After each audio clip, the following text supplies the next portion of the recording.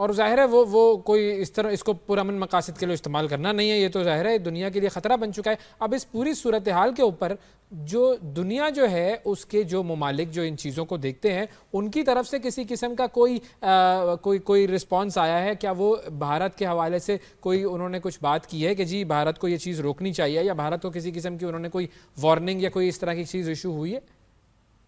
دیکھیے اس حوالے سے ابھی تک بھارت کو کچھ بھی سامنا کرنے کی ضرورت نہیں پڑی۔ اس کی وجہ یہ ہے کہ بھارت ہمیشہ سے یہی کہتا رہا کہ ہمارا جو جوہری پروگرام ہے وہ بڑے سیف ہینڈز میں، جی ہمیشہ یہی اور بیان آیا ہے۔ اس سارے تناظر میں اگر دیکھا جائے تو ریسنٹ پاسٹ میں بھارت کو بہت زیادہ لیوریج ملی۔ اس کی وجہ یہ ہے کہ بھارت نے اپنے آپ کو پورٹرے کیا کہ وہ ویسٹ کا ایلائی ہے اگینسٹ چائنا، تو وہ اس سارے تناظر میں بھارت کے اوپر کوئی اس طریقے سے اس معاملے پہ بازگشت نہیں ہوئی۔ ہاں پاکستان جو کہ ڈائریکٹلی افیکٹڈ ہے کیونکہ ایک نیبرنگ کنٹری ہے، اینڈ وی نو کہ اس سارے تناظر میں بھارت ہمارے بارے میں کیا سوچتا ہے اور ہمارے بارے میں جو ان کے عزائم ہیں، اوبیسلی ڈیفینسو افینس کر لیں یا پھر ہمارے ویسٹرن بارڈر پہ جو وہ انویسٹ کر رہے ہیں، بعید نہیں کہ یہ ان معاملات میں بھی وہ ضرور انویسٹ کریں گے تاکہ وہ کسی بھی طریقے سے پاکستان کو نقصان پہنچا سکیں۔ اور پھر ظاہر ہے ابھی سے اب چونکہ انہوں نے تازہ جنگ ہاری ہے تو اس جنگ ہارنے کا کوئی نہ کوئی ایسا اثر ان کے ظاہر سیاست پر بھی ہو رہا ہے، تو وہ کوئی نہ کوئی ایسی شرارت کر بھی سکتے ہیں۔ بالکل ایسے ہی ہے، اور اگر دیکھا جائے تو جب سے پاکستان کے پہلے دن سے ہی جب پاکستان نے نیوٹرلائز کر دیا ہوائیو سینا کو، بھارتیہ ہوائیو سینا کو، اور اس کے بعد اوبیسلی ہم نے دیکھا کہ بھارتیہ ہوائیو سینا نے ایک بھی اپنا فائٹر جیٹ جو ہے وہ ایئر بورن نہیں کیا۔ اس کے بعد جب ان کو اپنی پوزیشن لڑکھڑاتی ہوئی نظر آئی اور جب پاکستان نے میسائل پہ میسائل داغے اور S-400 بھی ہمیں اڑتے ہوئے نظر آئے، جب ان کو یہ احساس ہوا کہ وہ لڑنے کے قابل نہیں ہے، ایک ڈائریکٹ وار کے قابل نہیں ہے، تو اب وہ اسی طرح کے جو گمکس ہیں، اسی طرح کے نقصانات جو ہیں وہ پاکستان کو پہنچانے کی کوشش کریں گے۔ میری نظر میں پاکستان نے پہلے بھی اس ایسپیکٹ کو بہت زیادہ ہائی لائٹ کیا ہے، لیکن اب بہت زیادہ ضرورت ہے کہ پاکستان کو اپنے جو دوست ملک ہیں ان کے ساتھ اس چیز کو ہائی لائٹ کرنا چاہیے۔ پاکستان کے پاس اس وقت یونائٹڈ نیشن سیکیورٹی کونسل میں ایک اہم پوزیشن حاصل ہے پاکستان کو، اس کو یوٹیلائز کرتے ہوئے پاکستان کو یہ معاملہ یونائٹڈ نیشن سیکیورٹی کونسل میں بھی اجاگر کرنا چاہیے۔ اس کی وجہ یہ ہے کہ most powerful countries of the world they must know what is going on in India۔ کیونکہ اگر اب چپ رہے تو کل کو کیا ہو سکتا ہے کیا نہیں ہو سکتا، جب وہ ہو جائے گا تو پھر ایٹ لیسٹ پاکستان کے پاس یہ لیوریج ہوگی کہ پاکستان نے اس معاملے کو پہلے سے ہی ہائی لائٹ کیا لیکن اس کے اوپر کوئی بھی ایکشن نہیں لیا گیا، اور اسی تناظر میں آج نہ صرف پاکستان کو بلکہ پوری دنیا کو یہ بھگتنا پڑے گا۔ ہمیشہ یاد رکھیے یہ جو جوہری پروگرام ہوتے ہیں اس کی جو تابکاری ہے وہ کسی خاص خطے تک مختص نہیں ہوتی کہ اس خطے تک ہی، بالکل یہ تباہی تو سب کے لیے جاتے ہیں، کہاں پہ اس کے جو تابکاری ہے وہ کہاں تک اثر کرتی ہے۔ This can only be ascertained when something has been done۔ اس سے پہلے کہ کچھ ہو، اس سے پہلے اس کے اوپر تدارک کی ضرورت ہے۔ اور فائنلی صرف میں یہ جاننا چاہوں گا آپ سے کہ ایک تو ہمارا وہ فرنٹ ہے جو کہ ہمارا ڈپلومیٹک فرنٹ ہے جس کے اندر ہم یہ تمام معاملات جو ہیں وہ یونائٹڈ نیشنز میں اور دوسرے ممالک کے ساتھ اٹھائیں، لیکن ہمیں انٹرنلی ایسی کیا چیز کرنے کی کوشش کرنی چاہیے؟ کیا ہماری ایسی جو میجرز ہیں وہ ہمیں لینے چاہیے کہ اس پورے معاملے کا اثر ہم تک ڈائریکٹلی یا انڈائریکٹلی نہ ہو؟ دیکھیے اگر یہ دیکھا جائے کہ کس طریقے سے مطلب وہ اپنی جو ساری کی ساری یورینیم ہے یا کچھ اور بھی چیزیں وہ اگر ٹرانسفر کر رہے ہیں یا وہ بیچ رہے ہیں یا پھر یہ اس کی illicit سیل جو ہے وہ کی جا رہی ہے، ہم نے اپنی انٹیلیجنس کو، پہلی بات تو یہ کہ اپنی انٹیلیجنس کو بہت ہی الرٹ پہ رکھنا چاہیے، پرو ایکٹیو ہونا چاہیے، اور ایسے روٹس کے جہاں سے کہ یہ پاکستان کو نقصان پہنچانے کے لیے استعمال کی جا سکتی ہے اس کے اوپر ہمیں مزید انویسٹ کرنے کی ضرورت ہے۔ دوسرے ممالک جو کہ نیبرنگ ممالک ہیں جیسے کہ بنگلہ دیش ہو گیا، شری لنکا ہو گیا، نیپال ہو گیا، ایران ہو گیا، پاکستان، افغانستان اور چائنا، ان سب ممالک کے ساتھ انٹیلیجنس شیئرنگ بڑھانے کی ضرورت ہے اس تناظر میں بھی کہ نیوکلیئر سیکیورٹی کے حوالے سے اپنی جو انٹیلیجنس شیئرنگ ہے اس کو بڑھانے کی ضرورت ہے۔ اور دوسری بات یہ ہے کہ نظر رکھنے کی ضرورت ہے ان پونز کے اوپر جو کہ آج بھارت کے پیسے پہ پاکستان کے خلاف لڑ رہے ہیں. پاکستان نے آلریڈی سے ان کو ایک نام دے دیا ہوا ہے جس میں کہ آف کورس فتنۃ الہندوستان جو کہ ہمارے سامنے اب نظر آتا ہے. ان سب کے اوپر کڑی نظر رکھنے کی ضرورت ہے. اینڈ آف دا ڈے یہ ساری کی ساری جو چیزیں ہیں آف کورس یہ ان کی جانکاری جو ہے وہ امیڈیٹ جانکاری وہ صرف انٹیلیجنس سے ہی مل سکتی ہے. انٹیلیجنس شیئرنگ بڑھانے کی ضرورت ہے اور ڈپلومیٹیکلی جتنا بھی ہم کر سکتے ہیں وہ کرنے کی ضرورت ہے.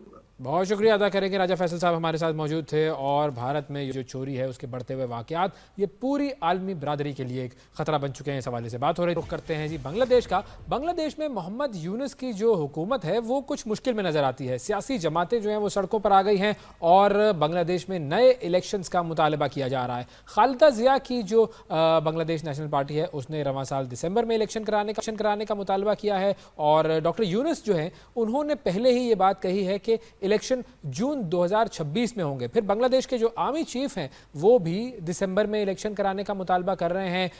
کچھ خبریں یہ بھی آ رہی ہیں کہ محمد یونس ڈاکٹر یونس اور افواج کے درمیان کچھ تناؤ بھی ہے اور کچھ یہ بات بھی سامنے آ رہی ہے کہ کچھ بیرونی سازشیں بھی ہو رہی ہیں. اس حوالے سے ہم بات کریں گے. ظفر اللہ شیخ صاحب ہمارے ساتھ موجود ہیں, بنگلہ دیش میں تعینات رہے ہیں. السلام علیکم سر.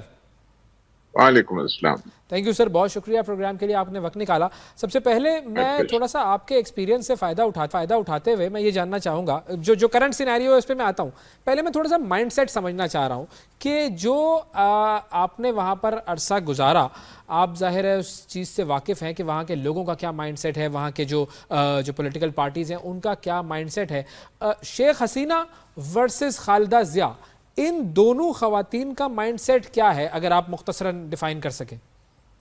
Khaleda Zia B N P کی لیڈر ہیں اور لیڈر تھیں, اور جب میں وہاں تھا تو وہ ان کی حکومت تھی, بنگلہ دیش نیشنلز پارٹی کی تھی. تو اس وقت جو تھے ماحول بہت اچھا تھا, لوگ بھی تھے. اس کے بعد جب عوامی لیگ تو بیسیکلی وہ لی گئی, مجیب الرحمان کی بیٹی ہے جی. اور مفتی بانی آپ کو تو پتہ ہے, اس کے بیک گراؤنڈ کا بھی پتہ ہے, ان کا بڑا رول تھا پاکستان کو توڑنے میں اور بنگلہ دیش بنانے میں. حالانکہ میں جہاں رہا ہوں اور اتنے 3 سال میں رہا ہوں, وہاں کی عوام نے کبھی یہ نہیں چاہا تھا کہ بنگلہ دیش الگ ہو. ان کا یہی ہوتا تھا کہ ہم پاکستان کے ساتھ رہنا چاہتے ہیں. بہرحال حقیقت یہ ہے کہ جب دنیا کی ساری چیزیں بدلتی رہتی ہیں اس حساب سے پھر وہ بنگلہ دیش 1971 میں وہ عوامی لیگ نے ہندوستان کے ساتھ مل کے, کیونکہ ہندوستان نے مانا تھا اور ایڈمٹ کیا ہے کہ میں اس کنسپریسی میں شامل تھا اور ان کو الگ کرنے میں جو بھی تھا. تو حسینہ کی حکومت اگر میں غلط نہیں ہوں تو 16-17 سال رہی ہے جی. اور وہ انڈیا کے جو بھی تھا نیچرلی شی واز انڈیا کے ساتھ ملی, انہی کی وجہ سے تھی. اب یہ ہے کہ موسم بدل گیا. وہاں بنگلہ دیش میں جو پارٹی تھی, جماعت اسلامی ہے, اسٹوڈنٹس کی پارٹی ہے اور کافی دوسری پارٹی بھی ہیں, کمیونسٹ پارٹی ہے, اس کے بعد عوامی لیگ ہے. تو یہ بڑی بڑی پارٹیاں ہیں, عوامی لیگ اور اپنا جو ہے بنگلہ دیش نیشنلز پارٹی جو بھی ہے. بنگلہ دیش نیشنلز پارٹی جو ہے, جو جنرل ضیاء الرحمان تھے اس کی بیگم تھی خالدہ ضیاء, اور اس کے بعد اچھا ماحول رہا. پاکستان کے ساتھ بڑے اچھے تعلقات تھے. جنرل ارشاد بھی تھا جب میں وہاں تھا. میں وہاں تھا کافی پہلے 83 سے 86 تک. میں فرسٹ سیکرٹری تھا, مگر وہاں کی سیاست کوئی زیادہ بدلی نہیں ہے. اصلی جو اچھی بات ہے جو میں آپ کو بتانا چاہتا ہوں, جو بیک گراؤنڈ کا آپ نے پوچھا, اصلی جیسے ہمارے یہاں دوسرے ملکوں میں کافی جو فورس ہوتا ہے وہ پارٹیز کے ہاتھ میں مینیپولیشن اور مینوورنگ کافی ہوتی ہے. بنگلہ دیش میں اسٹوڈنٹس ایک بہت بڑا فورس ہے. وہاں کی یونیورسٹیز میں اور جگہوں پہ, سڑکوں پہ نکلنے میں, ہر چیز میں اسٹوڈنٹس کا بڑا رول رہا ہے. اور ابھی بھی یہی رہا کہ جب اسٹوڈنٹس باہر نکلے سارے ہوئے اور ساری چیزیں عوامی لوگ لیگ کی جو کافی انہوں نے زیادتیاں کی اور بہت زبردست ظلم کیے, بہت سے لوگوں کو جیل میں ڈالا, قتل کروایا شیخ حسینہ نے. اس کے بعد یہ ماحول چینج ہوا. تو بنگلہ دیش ایک ایسی سوسائٹی ہے کہ جب چینج لاتی ہے تو پھر اس میں دیر لگتی نہیں ہے.